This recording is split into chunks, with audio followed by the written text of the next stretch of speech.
ঈদ আসার আগে তারা পয়সা দেবে না, অথচ তারা নিজেরা গাড়ি চালাচ্ছে, তারা নিজেরা বড় বড় বিল্ডিংয়ে থাকছে, তারা নিজেরা ঈদ ঈদ শপিংয়ে যাচ্ছে, কিন্তু কথা বললেই বলা তাদের কাছে টাকা পয়সা নেই।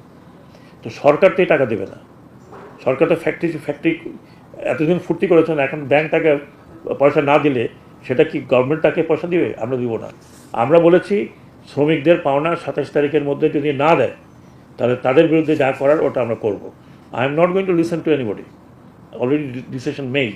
এখন ওনাদেরকে বিদেশে যাওয়া বন্ধ করে দেওয়া হয়েছে, আজকের থেকে ওনারা বিদেশে যেতে পারবেন না। অলরেডি মালিক পক্ষ এটা একটু পাওনা পরিশোধ না করা পর্যন্ত দে ক্যানট গো। তারপরে কি হবে সেটা পরের কথা। আমি শেষ করি তো, কতজনের কথা কত যিনি জানবেন। আজকে এটা স্বরাষ্ট্র মন্ত্রণালয় থেকে সিদ্ধান্ত নেওয়া হয়েছে, আমাদের এখান থেকে সিদ্ধান্ত নেওয়া হয়েছে। They have to pay. কোথার থেকে পে করবে দ্যাট ইজ দেয়ার বন্দোবস্ত।